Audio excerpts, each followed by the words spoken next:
नमस्कार। আমার গল্পমালা চ্যানেলের সকল শ্রোতা দর্শককে স্বাগত। আজ আপনাদের আরেকটি সুন্দর গল্প পাঠ করে শোনাব। গল্পটি পাঠ করার আগে কয়েকটি কথা ও কয়েকটি অনুরোধ রইল। আপনাদের কাছে অনুরোধ রইল গল্পটি সম্পূর্ণ শোনার জন্য। অনুরোধ রইল শোনার পর লাইক শেয়ার করার জন্য। কমেন্ট বক্সে আপনাদের মূল্যবান মন্তব্য জানান।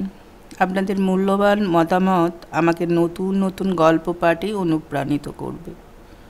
আরও অনুরোধ রইল চ্যানেলটি যারা এখনও সাবস্ক্রাইব করেননি তারা অবশ্যই সাবস্ক্রাইব করুন, আমার সঙ্গে থাকুন। পড়ছি আজকের গল্প, কুচিলা খাই।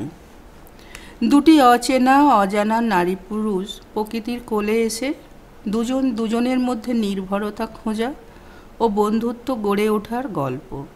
লেখক বুদ্ধদেব গুহ। জিপের স্টিয়ারিং ধরা বাঁ হাতের কবজির দিকে তাকালাম। ঘড়ির রোডিয়ামে 2:30 চকচক করছে। সেই দুপুর 2টোয় কটক শহর ছেড়েছি।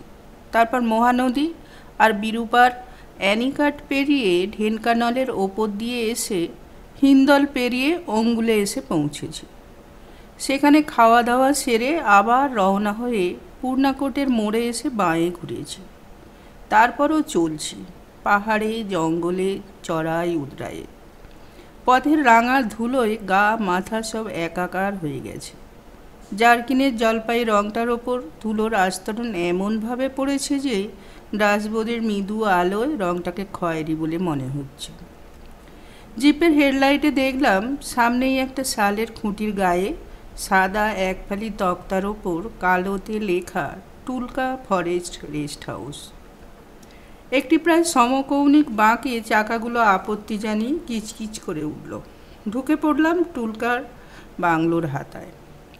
সামনে পড়ে রইল হিমে ভেজা ভুরান্ডির রাস্তা, গাঢ় অন্ধকারে একটা ফ্যাকাশে স্বপ্নের মতো। তারপর কখন ঘুমিয়ে পড়েছি মনে নেই। ভোর হয়েছে। কুচিলা খাই ডাকছে পাহাড়ের ওপরে কুচিলা গাছ থেকে।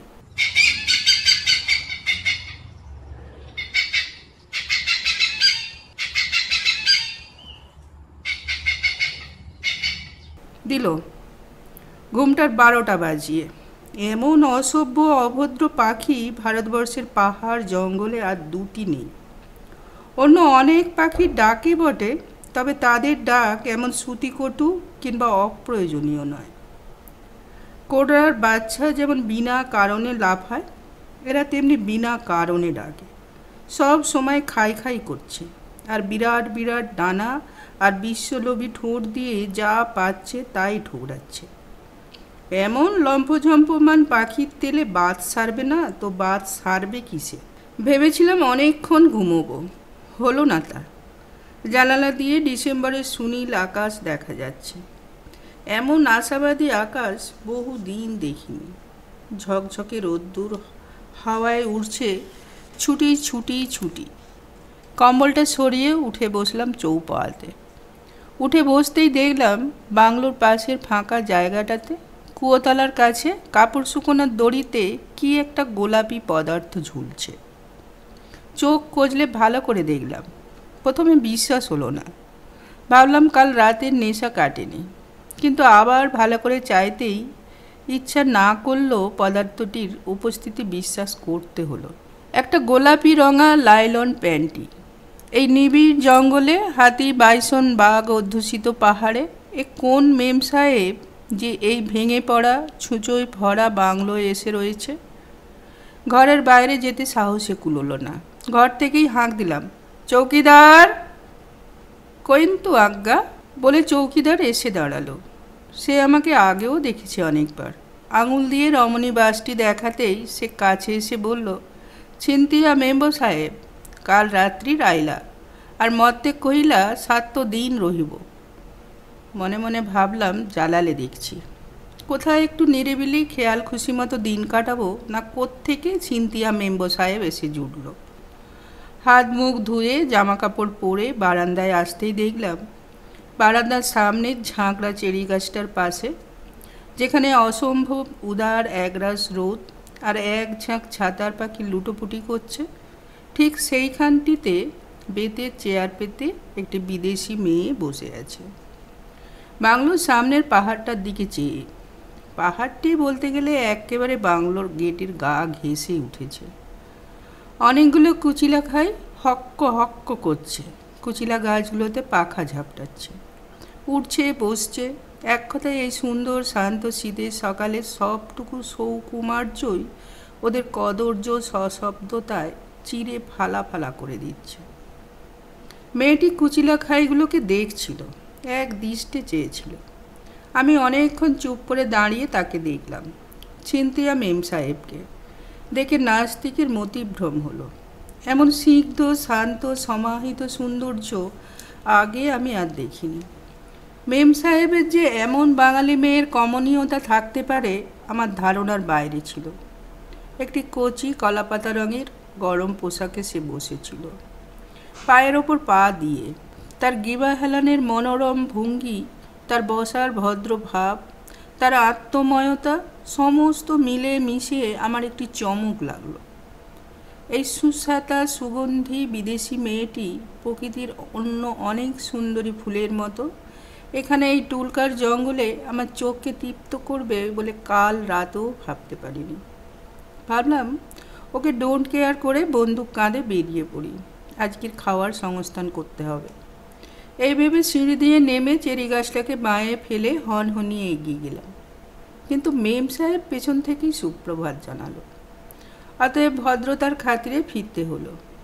মেম সাহেব অহেতুক ফর্মালিটি এড়িয়ে জিজ্ঞেস করলো, আচ্ছা ওই যে পাখিগুলো চেঁচামেচি করছে ওগুলোর নাম কি? চৌকিদার বলছিল কুলাখাই।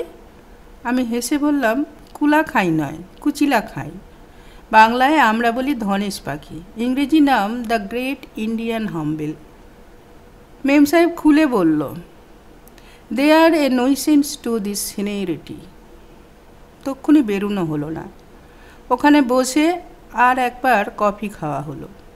সিনথিয়া জোন্স বলল, আমি এসে পড়াতে নাকি খুব ভালো হলো।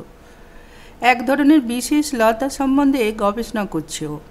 আমি শিকারে প্রায়ই এখানে আসি শুনে ও বলল, তাহলে তো খুব ভালোই হলো। আপনার এখানে জঙ্গল পাহাড় সব চেনা আছে। তাছাড়া কাল তো আমি বিকেলে হাতির তাড়া খেয়ে পালিয়ে বেঁচেছি। শিকার তো প্রত্যেকবারই করেন, এবার একটু অবলার সহায় হন, নইলে আমার শূন্য হাতে ফিরতে হবে। লতা সংগ্রহ হোক আর না হোক, ভয়মুক্ত হয়ে জঙ্গলে পাহাড়ে বেরিয়েও বেড়ানোটা তো একটা আনন্দের মতো আনন্দ। আমি বললাম, তথাস্তু, তবে একটু আধটু শিকার তো করতেই হবে, পট হান্ডিং নইলে খাবেন কি? সিনথিয়া বলল, কেন, টিনের খাবার সব সঙ্গে আছে। আমি বললাম, টিনের খাবারে আমার অরুচি। এখন উঠি, গোটা 2 মুরগি মেরে আনি। কিন্তু তক্ষুনি ওঠা হলো না। সিনথিয়া উঠতে দিল না, বলল, বসুন না একটু, এমন সুন্দর সকাল, গল্প করা যাক। সিনথিয়া অনেক কথা জিজ্ঞেস করলো, আমার নাম কি, কি পেশা, শিকার করতে ভালোবাসি কেন, আর কোনো নেশা আছে কি না, কী কী জানোয়ার মেরেছি, ইত্যাদি ইত্যাদি প্রচুর ছেলে মানুষই প্রশ্ন। অন্য জায়গা এবং অন্য লোক হলে হয়তো সব কথার উত্তর দিতাম না, কিন্তু লোকে যখন আমার মতো ছুটি কাটাতেই আসে তখন একটা অকেজো ছেলে মানুষের রেশ মাখানো থাকে সেই সমস্ত ছুটিটাতে। বরঞ্চ এখন বুড়ো মানুষই করতেই মন চায় না। শেষকালে আড্ডার মায়া কাটিয়ে উঠলাম। বন্দুকটা নিয়ে বাংলোর হাতা পেরিয়ে পাহাড়ের নিচে সুড়িপথে হারিয়ে গেলাম। আসবার সময় সিনথিয়া বলল, তাহলে মারবেনই মুরগি, ছাড়বেন না? আমি বললাম, আগে মারি। ও বলল, তবে মারুন, রান্না কিন্তু আমি করব। ভাবলাম, আরে এ যে গৌরীপুরি বৌদি আমার, কোথায় কোন থালায় কার হাতে যে কার ভাত বাড়া থাকে তা কি কেউ জানতে পারে? পরের দিন বিকেলে চা খাওয়ার পর সিনথিয়াকে বললাম, চলুন মাছ ধরে আসি। কোত্থেকে? কেন, ভুরান্ডির পথে যে জলপ্রপাতটা আছে সেখান থেকে। আছে বুঝি জলপ্রপাত? নেই নাকি, দেখেননি এখনো? না তো, চলুন নিয়ে যাচ্ছি। বাংলো থেকে বড় জোর 2 ফালাং হবে। হাঁটতে হাঁটতে আমরা গিয়ে পৌঁছালাম লাল মাটির রাস্তার ওপরে সেই জলপ্রপাতে। বেশ উঁচু থেকে জল পড়ছে ঝরঝরিয়ে, নিচে বেশ গভীর জল, একটা পুকুরের মতো হয়েছে সেখান থেকে জল 3টি ধারায় বিভক্ত হয়ে চলে গেছে জঙ্গলের গভীরে। জলটা ওপর থেকে যেখানে পড়ছে সেখানে হাজার হাজার শ্বেত সাপের মতো ফেনা কিলবিল করছে, আর বড় বড় মহাশোল মাছ লাফিয়ে লাফিয়ে উঠছে জলের স্বচ্ছ ফোয়ারায়। সিনথিয়া তো দেখে অবাক, বাংলোর এত কাছে এমন সুন্দর জায়গা অথচ আগে দেখিনি। আমি বললাম, একা একা বেশি না আসাই ভালো, বলে ওকে সঙ্গে করে যেখানে ঝর্ণাটা বিভিন্ন ধারায় ভাগ হয়ে গড়িয়ে গেছে উপত্যকায়, সেখানে নিয়ে গিয়ে জলের ধারে সম্বরের পায়ের দাগ সঙ্গে বাঘের পায়ের দাগও দেখালাম। সিনথিয়া একটুও ভয় না পেয়ে বলল, আমাকে একদিন বাঘ দেখাবেন? হেসে বললাম, বাঘ দেখাবো কি না হলপ করে বলতে পারি না, তবে দেখতে চাইলে বাইসন চড়ুয়া মাঠে নিয়ে গিয়ে বাইসন দেখাতে পারি। বাচ্চা মেয়ের মতো ভ্রু নাচিয়ে বলল, তবে তো আরও ভালো হয়। আমি বললাম, বেশ তো, দেখাবো বাইসন, পুরো দলটা নিশ্চয়ই দেখাবো। একটা বড় পাথরের ওপর বসে আমরা ছিপ ফেলছিলাম, হাত ছিপ, তবে সুতো মজবুত। আস্তে আস্তে বেলা পড়ে আসছিল। শীতের বনে জঙ্গল পাহাড়ে আসন্ন সন্ধ্যায় কি যে সে এক করুণ রাগিনী বাজতে থাকে তা কি বলবো। ঘরের মানুষকে সে সুর ঘরে ডাকে, প্রিয়জনকে সে সুর কাছে টানে, আর আমার মতো খোদার সারকে আরও বাউন্ডুলে করে তোলে। জলপ্রপাতের ওপরের পাথরগুলো শুয়ে শুয়ে আদিবাসী ছেলের বুকের চেটোর মতো বুক চিতিয়ে আকাশের দিকে চেয়ে কখন সন্ধ্যা তারা উঠবে সেই ক্ষণ গুনছে। সেখান থেকে একটি ময়ূর বারবার ডেকে উঠছে। একটা কোটরা হরিণও জলপ্রপাতের ডান দিক থেকে ডাকছে। রাইফেলটাকে হাতের কাছে টেনে রাখলাম। এই টানছে টানছে, ফোদনা ডুবলে, চেঁচিয়ে উঠল সিনথিয়া। আমি বললাম, টানো টানো। এক হাঁচকা টান মারল সিনথিয়া। মাছটা শেষ সূর্যের আলো আর জলপ্রপাতের জলের ছটায় মুক্তির জন্য শেষবারের মতো ঝিকমিক করে উঠল। তারপর সঙ্গের বেতের ঝুড়িতে তাকে পুড়ে ফেলা হলো। সিনথিয়া আনন্দে লাফাচ্ছিল। একটা আকাশি নীল রঙা স্কার্ট আর ফিকে গোলাপি হাতাওয়ালা উলের সোয়েটার পরেছে ও। ওর নরম স্বপ্নীল সোনালি চুলের জলের গুঁড়ি হাওয়ায় এসে জমেছে, তার ওপর ক্লান্ত পৌষের বিষণ্ণ রোদের চুমু লেগেছে। মনে হচ্ছে সিনথিয়া জোন্স নয়, যেন এক প্রাচীনা আর্যকন্যা তার উদ্ধত কমল গিভাভঙ্গিতে এই জলপ্রপাতের সামনে দাঁড়িয়ে আছে। ওর দিকে তাকিয়ে থাকতে থাকতে হঠাৎ কেন জানি না আমার ওকে ভীষণ পেতে ইচ্ছে করলো। ওর মতো সুগন্ধি সুহাসিনী স্বচ্ছতা নারী আমার জীবনে এলে ভাবলাম হয়তো আমার এই রুক্ষ পৌরসের দুর্গন্ধময় জ্বালা আর থাকবে না। এই ভাবনাটা মনে ব্যপ্ত হতে না হতে কোথা থেকে এক ঝাঁক ছাতার পাখি ছ্যা ছ্যা ছ্যা করতে করতে কোনাকুনি মাথার ওপর দিয়ে উড়ে গেল। আমার ছিপেও একটা মাছ উঠল, বেশ বড় মাছ। এদিকে সন্ধ্যা এসে জলপ্রপাতের মাথায় তার কালো চুল মেলে দাঁড়িয়েছে দেখলাম। কৃষ্ণপক্ষের রাত। সন্ধ্যা তারাটি পিদিম হাতে পথ দেখাতে লাগলো। বনের পাতায় শিরশিরানি তুলে তার পিছু পিছু একটা হাওয়াও এলো। আমি আর সিনথিয়া বাংলোর দিকে চললাম। চলতে চলতে সিনথিয়া বলল, গোটা চলো আমরা এখানে সাঁতার কাটবো, আপত্তি আছে তোমার? আমি বললাম, আপত্তির কিছু নেই, তবে সাঁতার কাটার চেয়ে শুধু স্নান করাটাই ভালো হবে। ওখানের পাথরগুলো ভারী অসমান, আর জলের তলায় কোথায় যে উঁচু আর কোথায় নিচু তা তো তুমি দেখতে পাবে না। গতবার আমার এক পাইলট বন্ধু এইখানে এসে সাঁতার কাটতে গিয়ে কলারবোন ভেঙে ফিরেছিল। বেচারার কেরিয়ারটাই খতম হয়েছিল একটু হলে। সিনথিয়া ওর ডান হাতের পাতায় আমার বাঁ হাতের পাতাটি নিয়ে বলল, আমাকে ভয় দেখিও না, তাছাড়া তুমি তো আছো, তুমি থাকতে আমার ভয় কি? এমনভাবে সিনথিয়া কথাটা বলল যেন আমার ওপর ভরসা করেই এই অবলা নারী এই রকম জায়গায় লতা খুঁজতে এসেছিল। তবু যাকে ভালো লাগে, যার সঙ্গ ভালো লাগে, যার হাতে হাত ছোঁয়ালে শিশু বয়সে মায়ের স্তনে হাত ছোঁয়ানোর মতো আশ্বস্ত মনে হয়, সে যদি এমন করে বলে যে আমি আছি জেনে সে নিশ্চিন্ত। তবে তার চেয়ে বড় কিছু প্রাপ্তি আছে বলে তো আমি জানি না।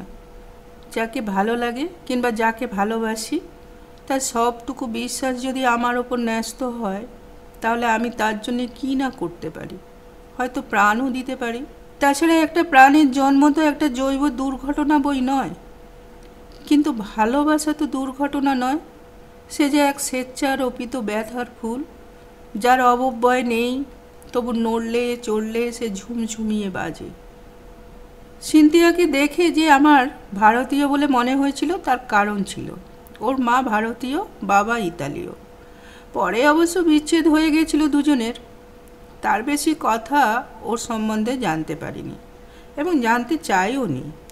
তাছাড়া ও নিজের থেকে খুশি মনে নিজের সম্বন্ধে যা বলেছিল তাই শুনেছিলাম। গতকাল সকালে ওর সঙ্গে পাহাড়ে গেছিলাম। এই পাহাড় জঙ্গলে একা একা ঘোরা ওর পক্ষে সত্যিই সম্ভব হতো না। হাতি প্রচুর আছে, তাছাড়া বাইসন এবং ভাল্লুকও আছে। এদের কাছ থেকেই অতর্কিত আক্রমণের সম্ভাবনা বেশি। কালকে তো প্রায় আমাদের গায়ের ওপর দিয়ে একটা ভাল্লুকের বাচ্চা ডিগবিজি খেয়ে চলে গেছিল। সিনথিয়া খিলখিলিয়ে হেসে বলল, দেখো দেখো, একটা ভাল্লুক খাই। আমি ওর কথার ধরন দেখে হাসি চাপতে পারলাম না। কুচিলা খাই নাম দেখে সব জানোয়ারের পেছনেই ও খাই বলতে শুরু করেছে। জঙ্গলে পাহাড়ে চৈতন্য হবার পর থেকেই ঘুরে বেড়াচ্ছি। অনেক গাছ দেখেছি, অনেক ফুল দেখেছি, অনেক লতা দেখেছি, অথচ তাদের সকলের বৈজ্ঞানিক নাম কখনো জানিনি। তাদের স্থানীয় নাম জেনেছি, তাদের ভালোবেসেছি এই পর্যন্ত। এই যে জঙ্গল, এতে আসন, শাল, পিয়াশাল, সেগুন, কুচিলা, মহুয়া এবং নানা রকমের বাঁশে ভরা। একরকম মোটা সোটা গাট্টগোট্টা বাঁশ দেখে সিনথিয়া বলেছিল, এদের নাম কি জানো? বাম্বুজা রোবাস্টা। আর ওইটা কি বলো তো? বাম্বুজা অ্যাডেন্সিয়া। যখনই ফুল ধরতে শুরু করবে তখনই এদের মরবার পালা শুরু হবে, শুকিয়ে যাবে ধীরে ধীরে। আমি বললাম, বাহ, চমৎকার নিয়ম তো। মানুষদের জীবনেও এরকম হওয়া উচিত। ফুল ধরবার পরে বেঁচে থাকবার কি মানে হয় জানি না। মৃত্যু, সার্থকতা, অনুগামী হওয়াটাই উচিত। সার্থকতার পর বাঁচবার মতো কোনো যথেষ্ট অনুপ্রেরণা আমাদের নেই। সার্থক হবার চেষ্টাই তো জীবন। তুমি কি বলো? সিনথিয়া নীল রঙা একগুচ্ছ ফুল হাতে দোলাতে দোলাতে বলল, মৃত্যু যদি সার্থকতার অগ্রগামী হয় তাহলে? আমি কিছু বলি না, আমি শুধু শুনি। গাছপালার মসৃণ গা বেয়ে উদার সূর্যের সহস্র সোনালি আঙুল সমস্ত বনভূমির শরীরে আদর ছোঁয়াচ্ছিল। আমরা হাঁটছিলাম। শিশির ভেজা ঘাস, লতাপাতা থেকে একটা অদ্ভুত গন্ধ বেরোচ্ছিল। তার সঙ্গে কত শত নাম না জানা ফুলের গন্ধ মিশে মন্থর শীতার্ত হাওয়ায় রোদের আঙুলে কাঁপছিল। নানা রকম হিবিস্কাসের মুখে সকালের মুখের ছবি দেখেছিলাম। সিনথিয়া আপন মনে এক একটা বিরাট উদ্ভিদ বিজ্ঞানের নাম বলছিল, প্রায় স্বগতোক্তির মতো। আর সেই নামের বহর শুনে যে লতা, যে ফুলকে ছোটবেলা থেকে দেখেছি, তাদের খুব হঠাৎ রাশভারী বলে মনে হচ্ছিল। আমি বললাম, এমারসনের সেই কবিতাটা পড়েছ? কোন কবিতা? সিনথিয়া বলল। যতটুকু মনে ছিল আমি তাই আবৃত্তি করলাম। But this young scholar who invade our hilla, bold as the engineer who fells the wood, love not the flower they pluck and know it not, and all their botany is Latin names. Cynthia বলল, super super. আচ্ছা গোটা, তুমি এই জঙ্গল পাহাড়কে খুব ভালোবাসো না? যদি তোমার মতো করে ভালোবাসতে পারতাম। আমি বললাম, তোমার ভালোবাসা জঙ্গল পাহাড়ের মতো নির্জীব বস্তুতে অপচয় করবে কেন? ভালো যদি বাঁচতে চাও তো তোমার কি পাত্রের অভাব? সিনথিয়া কথাটার জবাব দিল না, এড়িয়ে গেল এবং কেমন ব্যথিত ও চকিত হয়ে আমার দিকে ওর নিভৃত চোখ তুলে চাইল। আমার সিনথিয়া মেম সাহেবকে ভীষণ ভালো লাগছিল। জীবনে যা আমি বারবার ভয় করে এসেছি, সরবে যার বিরুদ্ধে প্রচার চালিয়েছি, সেই নির্বাধার মতো লজ্জাকর ও স্থাবর মনোবৃত্তিটা আমারও মনের কোণে উঁকি ঝুঁকি মারতে লাগলো। মনে মনে তাকে অনেকবার বন্দুক উঁচলাম, কিন্তু সে কিছুতেই ভয় পেল না। রাত 8টা হবে। বারান্দায় বসেছিলাম। বাংলোর সামনে কিছুই চোখে পড়ে না। জমাট বাঁধা কালো অন্ধকার চোখের সামনে মনের জমাট বাঁধা ভাবনার মতো ভারী হয়ে বসে আছে। পাহাড়টাই বেশি ভারী, না অন্ধকারটাই বেশি ঠাহর করতে পারছি না। পাহাড়ের নিচে সেগুন গাছের জঙ্গলে জোনাকির ঝাঁক জ্বলছে আর নিভছে, অমাবস্যার রাতে ঢেউয়ের বুকে ফসফরাসের মতো। এই ঘনান্ধকার ভয়গর্ভ রাতের একটা সুপুরুষ ব্যক্তিত্ব আছে। এই অন্ধকার রাতে বন পাহাড় যেমনভাবে অদৃশ্য ও অসাধারণভাবে ব্যক্ত হয়, তেমনি আর কোনো সময়ে নয়। প্রকৃতির বুকের কোড়কে যে শক্তিমান পুরুষ বাস করেন, সেই পুরুষ এই অন্ধকারে প্রতীয়মান হয়। যাদের চোখ আছে তারাই তাকে দেখতে পায়। বাংলোর পেছনে সারি সারি আলপনা দেয়া ছোট ছোট মেটে ঘর, ছোট উঠোন, পাতকুয়ো, দু একটি শান্ত বিজ্ঞ গরু, গুটি কয়েক চঞ্চল পোষা মুরগি এবং অনেক নগ্ন অসুস্থ অথচ সদা হাস্যময় শিশু। এই নিয়ে টুলকা গ্রাম। এখন রাত নেমেছে।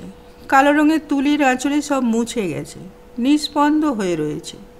গ্রামের পেছনের ধান খেতে হাতি নেমেছে। মাচায় বসে ক্যানিস্তারা বাজাচ্ছে ছেলেরা, শীতের রাতে পায়ের নিচে সরায় কাঠের আগুন নিয়ে।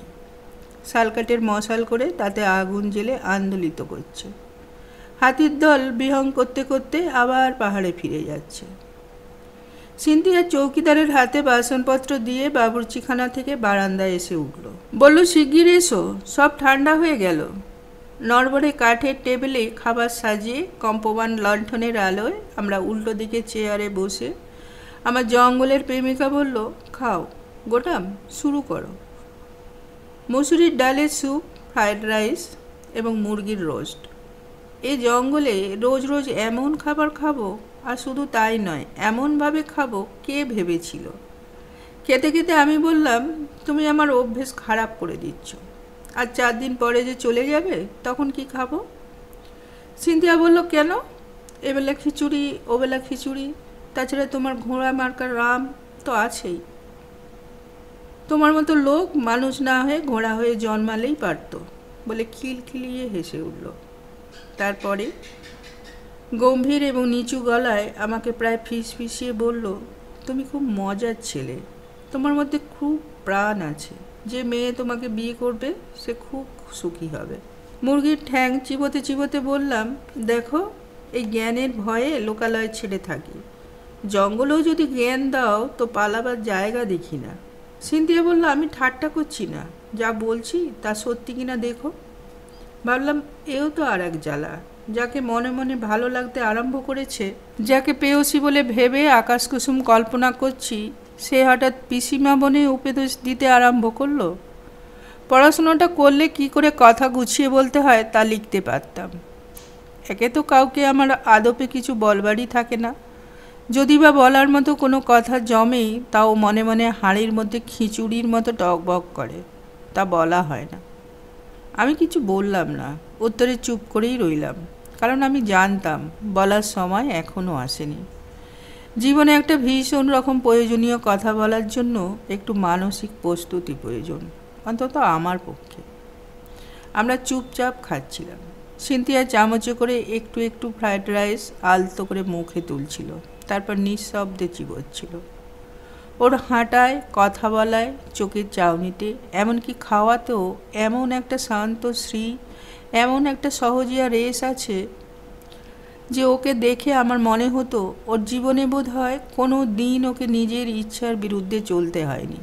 নিজে যা ভালো বলে মনে করেছে সেই শুভ বুদ্ধি থেকে নড়তে হয়নি। তাই ও পাহাড় থেকে প্রথম বেরোনো ঝর্ণার মতো পবিত্র ও স্বচ্ছতোয়া। কোনো বাঁধ বাঁধা হয়নি এ পর্যন্ত ওর ইচ্ছা বা রুচির বিরুদ্ধে। সবচেয়ে আশ্চর্য লাগতো ও যখন হাসতো। প্রথমে চোখের তারায় একটু বিদ্যুতের ছটা দেখা যেত, তারপর সেই ছটা ছড়িয়ে যেত সমস্ত মুখময়। পাতলা দুটি জিনিয়া ফুলের পাপড়ির মতো ঠোঁটে, দুসারি সুচারু দাঁতে, সুকুমারী চিবুকে। আমি ভাবতাম, এমন করেও কি কেউ হাসতে পারে? কিংবা কোনো মেয়ের হাসি এমনভাবে কোনো দিন দেখিনি বা দেখবার চেষ্টাও করিনি কোনো দিন হয়তো বা। সিনথিয়া যতক্ষণ কাছে থাকতো ততক্ষণ আমার সমস্ত সত্তা ঘিরে একটি সুগন্ধ উঠত অনুক্ষণ। ওর সান্নিধ্যে কোনো জ্বালা ছিল না, কোনো কামনার ধারালো ছুরি কখনো আমাকে ফালা করতো না। ওর সান্নিধ্য আমার অনেক নৈরাশ্যের অতল গহ্বর আলোকিত করে রাখত। আমার অনেক ভালো লাগাকে মৌসুমি ফুলের মতো সমস্ত সত্তা জুড়ে ফুটিয়ে তুলত। মনে মনে আমি নিজে যা নই তাই মনে হতো আমিও ওর মতো সূচি, পবিত্র, ওর মতো সরল। মাঝে মাঝে এমন মনে হতো যে আমার ওকে নিয়ে নির্বাদ বা সম্পূর্ণ যোগ্যতা আছে, এমন ধারণাও আমার মনের মধ্যে শিকড় গাড়বার চেষ্টা করত। তখন সত্যিকারের ভালোবাসার সন্তান যে বিনয়, সেই বিনয় এসে আমাকে তুড়ে বলতো, তুই একটা অপদার্থ। অমনি মুই অতি ছাড় ভাব নিয়ে নিজের নৈরাশ্যের খনি ভেজা সিঁড়ি বেয়ে অন্ধকারে অনিশ্চয়তায় আবার নেমে যেতাম। আর যাই হোক, বোকা আমি কোনোদিনই ছিলাম না। আমি জানতাম, আমি বুঝতে পারতাম যে সিনথিয়া যে কোনো কারণেই হোক আমাকে পছন্দ করে, মানে নিছক পছন্দ করার জন্য নয়, আমাকে ওর বিশেষ একভাবে ভালো লাগে। আমি বুঝতে পারতাম ওর চাউনি, ওর কথা বলার সুর, আমার সামান্য সুখের জন্য ওর উৎকণ্ঠা, সবই বুঝতে পারতাম আর অবাক হয়ে যেতাম যে এই ছাত্রীটির পড়াশোনার চেয়ে আমার প্রতি আগ্রহ বেশি বলে। ওর মধ্যে কোনো সস্তা জিনিস ছিল না, কোনো ন্যাকাপোনা ছিল না। আমার এই উদ্দাম জঙ্গলিপোনা ওকে আকৃষ্ট করেছিল। ওর দু চোখে আমি আমার এই আলো, হাওয়া, বন, পাহাড়ের জীবনকে শুষে নেওয়ার আকৃতি দেখতে পেতাম। ভারী ভালো লাগতো। এত ভালো আমার কোনো দিন লাগেনি। খাওয়ার পর বারান্দায় বসে আর একটু গল্প করা হলো। সিনথিয়া বলল, তুমি রোজ আমাকে ঠকাচ্ছ, কাল আমাকে স্নান করাতে নিয়ে যেতেই হবে সেই জলপ্রপাতে। আমি বললাম, হবে কোন, রাত তো পোয়াক। তারপর যে যার ঘরে শুতে গেলাম। শুয়ে শুয়ে ভাবছিলাম, সিনথিয়া প্রায়ই আমাকে বলে, you are a darling, you are so sweet, ইত্যাদি ইত্যাদি। অথচ এমন করে বলে যেন পাশের বাড়ির মহিলা তার পাশের মহিলার ছেলেকে বলছেন। ওকে আমি বুঝতে পারি না। ওকে আমার ভীষণ ভালো লাগে, বলতে গেলে পাগলের মতো ভালো লাগে। ওরও যে আমাকে ভালো লাগে তা বুঝতে পারি, অথচ কথাবার্তায় এমন একটা সম্মানজনক ও সম্ভ্রান্ত দূরত্ব ও বজায় রাখতে চায় যে আমার ভালো লাগে না। ও বোধহয় ভয় পায়, পাছে এই জঙ্গল পাহাড়ে দুরন্ত বেপরোয়া ছেলে এমন কিছু আবদার করে বসে যা ওর দেবার সাধ্য নেই। জানি না, কিছুই জানি না। কুচিলা খায়ের ডাকের জন্য কোনো দিন ভালো করে ঘুমানোর জোটই নেই। রোজ সকালে, আর শুধু সকালে কেন, সমস্ত সময়ই তো করছে। ঘুম থেকে উঠতেই সিনথিয়া বাইরে থেকে আমায় ডেকে বলল, gotta, you better shoot a couple of this noisy filthy bird, they are telling on my nerves. চৌপাহাতে বসে বসে বললাম, কেন, তোমার কি বাত হয়েছে নাকি? সিনথিয়া রেগে বলল, না না, সত্যি বলছি, এই পাখিগুলোকে আমি আসা অবধি সহ্য করতে পারছি না। পাতরাস খেয়ে সিনথিয়ার সাদা স্ট্যান্ডার্ড হেরাল্ডে চেপে আমরা ঝর্ণাটায় গিয়ে পৌঁছলাম। তখনও জল বেশ ঠান্ডা। আমি বললাম, আর একটু পরে নেমো, অসুখ করে যাবে। সিনথিয়া বলল, বেশ, তবে আগে চলো জলপ্রপাতের মাথায় যে সুন্দর জায়গাটা দেখা যাচ্ছে সেখানে উঠি, জলটা কোথা থেকে আসছে দেখব। আমি বললাম, চলো, ঝোঁক যখন হয়েছে তখন তো আর বাধা শুনবে না। জলপ্রপাতটা বেশ উঁচু, মাথা থেকে নিচের পুকুর প্রায় 100 ফিট হবে। তবে সেখানে 3-4টে প্রপাত, কম বেশি 15-20 ফিট উঁচু, একের মাথায় আর এক। পাকডন্ডি ঘুরে ওপরে উঠতেই চোখ জুড়িয়ে গেল। আমিও কোনোদিন ওপরে উঠিনি। গভীর জঙ্গল আর লতাগুল্মর আড়াল থেকে চওড়া পাথরের খয়েরি আর কালো চাতাল বেয়ে জলধারা কুলকুল করে বয়ে আসছে। এসে শীতের সকালে ক্রীড়াচ্ছলে রামধনু চুল উড়িয়ে ঝাঁপ দিচ্ছে নিচে। ওপরে দুধারে লতা পাতা ঝুঁকে পড়েছে, দুধারই চমৎকার ছায়া শীতল। রোদে পাথর যতটুকু গরম হয়েছে তাতে তার ওপর শুয়ে থাকতে ভারী আরাম। জলধারার দুধারে থোকা থোকা কি একটা জংলি লতায় ফিকে নীল ফুল ফুটে আছে। পাথরের কালোতে, খয়েরিতে, জলের ফেনিল সাদাতে, আর এই নীল লতার নীলে এমন একটা অপার্থিব ছবি হয়েছে, সে কি বলবো। সিনথিয়া লতাগুলোর কাছে গেল, তারপর বলল, এগুলোর নাম কি জানো? Passion flower. এগুলো জংলি লতা মোটেই নয়, নিশ্চয়ই কোনো শৌখিন লোক এখানে এনে কোনো দিন লাগিয়ে গেছিল। সিনথিয়া বলল, আমি এমন জায়গা ছেড়ে নিচে যাচ্ছি না। সেই জলধারা ধরে সামান্য এগোলে বেশ গভীর 2-3টি জায়গা আছে, যেখানে জল এক কোমর থেকে বুক অবধি। সবচেয়ে মজা হচ্ছে এখানে জল একেবারে ফটিক স্বচ্ছ, মন হারালে মন কুড়িয়ে নেওয়া যায়। সিনথিয়া ফ্লাক্সে করে কফি বানিয়ে এনেছিল। আমি বললাম, তুমি চান করো, আমি কফি খাই। ও বলল, তুমি চান করবে না নাকি? আমি বললাম, করবো, জল একটু গরম হোক। হালকা গোলাপি রঙের একটা সাঁতারের পোশাক পরেছিল সিনথিয়া। ঝকঝকে জলের মধ্যে একটা গোলাপি হাঁসের মতো মনে হচ্ছিল ওকে। বাদামিতে সেতাতে মেশানো ওর আশায় আকুল হাত দুখানি জলের মধ্যে ফোয়ারা ওঠাচ্ছিল। মাঝে মাঝে দাঁড়িয়ে পড়ে বলছিল, সব কফি খেও না কিন্তু। আমি কফিতে চুমুক দিচ্ছিলাম আর ভাবছিলাম, এ কদিন শিকারে আমি প্রায় গেলামই না, অথচ কী করে যে কটা দিন কেটে গেল টেরই পেলাম না। সিনথিয়া তো আর 2 দিন বাদেই চলে যাবে। তারপর সময়টা সকালবেলায় কুয়াশার মতো একেবারে আমার ওপর চেপে বসবে। তবু বেশ কাটল এ কটা দিন। এত কাছে থেকে এত দূরে কি করে থাকতে হয় সিনথিয়ার কাছে তা শেখার আছে। হঠাৎ আমাকে চমকে দিয়ে সিনথিয়া চিৎকার করে উঠল, হেল্প হেল্প! তাকিয়ে দেখি জলের তোড়ে সিনথিয়া নিচের প্রপাতের দিকে ভেসে চলেছে আর প্রাণপণে হাত পা দিয়ে নিজেকে বাঁচাবার চেষ্টা করছে। সেখান থেকে প্রথম প্রপাতটি বড় জোর 30-40 ফিট হবে। কাণ্ডজ্ঞান রহিত হয়ে লাফিয়ে পড়লাম জলে। জল তো সেখানে সামান্য হাঁটুও নয়, কিন্তু কি পিছল! লাফাবার সঙ্গে সঙ্গে এক প্রচণ্ড আছাড় খেলাম। হাঁটুতে এমন একটা চোট লাগলো পাথরের ওপর পড়ে যে মনে হলো অজ্ঞান হয়ে যাব। অজ্ঞান যে কেন হলাম না জানি না, কিন্তু সিনথিয়া বেঁচে গেল। আমার পাশ দিয়ে ভেসে যাবার সময় ওর হাত আমার হাতে লাগলো এবং আমি প্রায় শোয়া অবস্থাতেই হ্যাঁচকা টান দিয়ে একটা বড় পাথরে 2 পায়ে ভর রেখে ওকে আমার কাছে টেনে আনলাম। ভয়ে বেচারির মুখ চোখ শুকিয়ে গেলেও ওর ঠোঁটে সেই আশ্চর্য হাসিটি লেগেই ছিল। কিছুটা অভাবনীয়তায়, কিছুটা প্রাণপ্রাপ্তির আনন্দে ও অস্ফুটে কি যেন বলে উঠল, বুঝলাম না। সিনথিয়াকে বাঁচাতে পেরে যে আনন্দ না হলো তা নয়, কিন্তু হাঁটুটাকে বোধ হয় আর কোনো দিন সোজা করতে পারবো না। আমরা দুজনে কোনো রকমে গড়িয়ে গড়িয়ে কিনারে এসে পৌঁছালাম। তারপর সিনথিয়া নিজে প্রথমে উঠে আমাকে উঠতে সাহায্য করলো। কোনো রকমে পাথরে পৌঁছে চিত হয়ে শুয়ে পড়লাম।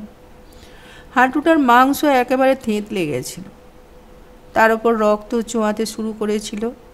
সিনথিয়া কি করবে বুঝতে পারছিল না। প্রথমে হাত দিয়ে রক্তটা মুছবার চেষ্টা করলো, তারপর হঠাৎ অভাবনীয়ভাবে আমার বুকে ঝাঁপিয়ে পড়ে আমার কপালে চুমু খেল। তারপর অনেকক্ষণ আমার ভিজে বুকে শুয়ে ফুঁপিয়ে ফুঁপিয়ে কাঁদতে লাগলো। ওরকম চাপা মেয়ে যে কী করে এমন বেহিসাবি হলো ভাবতে পারছিলাম না। আমি কোনোইতে ভর দিয়ে উঠে বসবার চেষ্টা করে বললাম, তুমি কি পাগল হলে? পোকা মেয়ে, আমার কিছু হয়নি।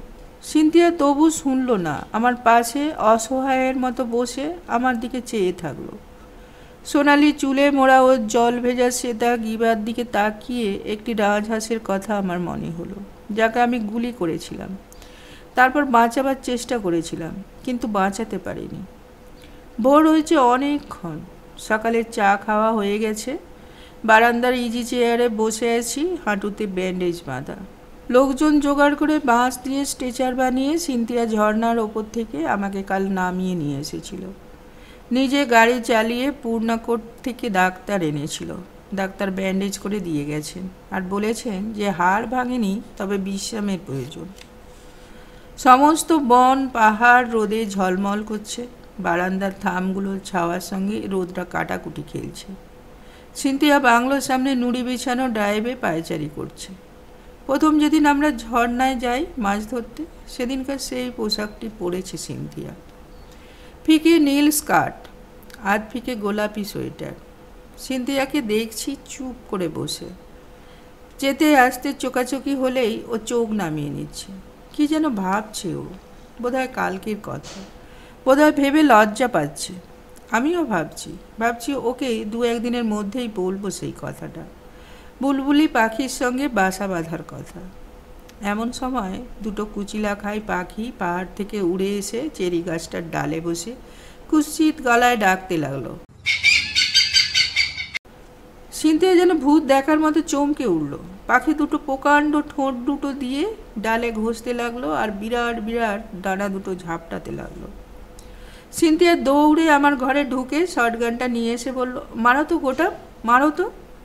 এগুলো সব সময় আমাকে ভয় দেখায়। ইজি চেয়ারে বসে বসেই গুলি করলাম। সঙ্গে সঙ্গে পাখি গাছের ডালেই লটকে রইল, মগ ডালে। অন্যটা হক হক করতে করতে উড়ে গেল। কিছুক্ষণ আগে থেকেই জঙ্গলের মধ্যে একটা দূরাগত গাড়ির ইঞ্জিনের গুনগুনানি শুনতে পাচ্ছিলাম। এখন গাড়িটা দেখা যাচ্ছে, একটা কালো গাড়ি। কাছে এলো গাড়িটা, পূর্ণকোটের দিক থেকে আসছে। তারপর বাংলোর হাতায় ঢুকে পড়ল। দেখলাম একটা কালো রোলস রয়েস গাড়ি, সামনে কোনো দেশি রাজার পতাকা উঠছে পথপথিয়ে। গাড়িটা এসে বাংলোর সামনে দাঁড়ালো। উর্দি পরা সোফার এসে পেছনের দরজা খুলে ধরলো। একজন মোটা সোটা ছোটোখাটো ভদ্রলোক নামলেন, পরনে দামি স্যুট, মাথায় স্ট হ্যাট, বয়স কম করে 50 হবে। হঠাৎ সিনথিয়ার দিকে তাকিয়ে আমি অবাক হয়ে গেলাম। ওর চোখ দেখে মনে হলো ওর চোখ নয়, চুলোয়া শিকারে তাড়া খেয়ে শিকারির সামনে পড়া কোনো চিতল হরিণীর চোখ, যার বাঁচা হলো না, হবে না। লোকটি চিবিয়ে চিবিয়ে সিনথিয়াকে বলল, what's all this about? Why am I paying the old bitch for? সিনথিয়ার চোখে আগুন ঝরিয়ে দুহাত তুলেই সমর্পণের ভঙ্গিতে বলল, all right, you have your way, now for God sake keep you bloody mouth shut. আমি কিছু বোঝার বা বলার আগেই সিনথিয়া প্রায় আমার হাত থেকে বন্দুক ছিনিয়ে নিয়ে একবার লোকটার দিকে তুলল, তারপর আমার ঘরে রেখে এলো। রেখে এসে আমার ইজি চেয়ারের পাশে আমার কাঁধে হাত রেখে সিনথিয়া বলল, গোটাম, আমি যাচ্ছি। ওর হাত চেপে ধরে আমি বললাম, কোথায় যাচ্ছ? ও বলল, আমার অতীতে ফিরে যাচ্ছি। আমি খারাপ, আমি মিথ্যেবাদী, আমি খারাপ। ওকে কাছে টেনে আমি বললাম, তুমি ভালো, তোমার অতীত নেই, তোমার কেবল ভবিষ্যৎ আছে। সিনথিয়া আমার মুখের দিকে চেয়ে এক মুহূর্ত যেন কি ভাবলো, তারপর লোকটার দিকে আঙুল দেখিয়ে ফিসফিসিয়ে বলল, এটা আর একটা কুচিলা খাই। এক মুহূর্ত চুপ করে থেকে সিনথিয়া বলল, চললাম গোটাম, তোমাকে মনে থাকবে, আমাকে ভুলে যেও। বলতে বলতে সিঁড়ি বেয়ে নেমে দৌড়ে গাড়িতে উঠল। আমি চেঁচিয়ে উঠলাম, সিনথিয়া! কিন্তু উত্থান শক্তিরহিত আমার চিৎকার ডুবিয়ে দিল মহারাজার গাড়ির আওয়াজ। বাংলোর হাতা পেরিয়ে গেল। পেছনে পেছনে সোফার সিনথিয়ার স্ট্যান্ডার্ড হেরাল্ড চালিয়ে নিয়ে গেল। সেই ভাঙা সকালের রাঙা আলোয় আমি একা একা বসে রইলাম টুলকার বাংলোর বারান্দায়। হাওয়ার দোলায় মরা কুচিলাখাই পাখিটা পালকগুলো আন্দোলিত হচ্ছিল। একেবারে জোর হাওয়ায় মরা পাখিটা দপ করে নিচে পড়ল। পাখিটার দিকে তাকিয়ে থাকতে থাকতে আমার বড় কষ্ট হলো সিনথিয়ার জন্য। ওর জীবনময় কুচিলা খাই, কটা কুচিলা খাই আর ও মারতে পারবে? গল্পটি কেমন লাগলো? যদি ভালো লাগে অবশ্যই লাইক, শেয়ার ও কমেন্ট করবেন। এখনও যারা চ্যানেলটি সাবস্ক্রাইব করেননি, অনুরোধ রইল তারা চ্যানেলটি সাবস্ক্রাইব করুন এবং আমার সঙ্গে থাকুন। নমস্কার।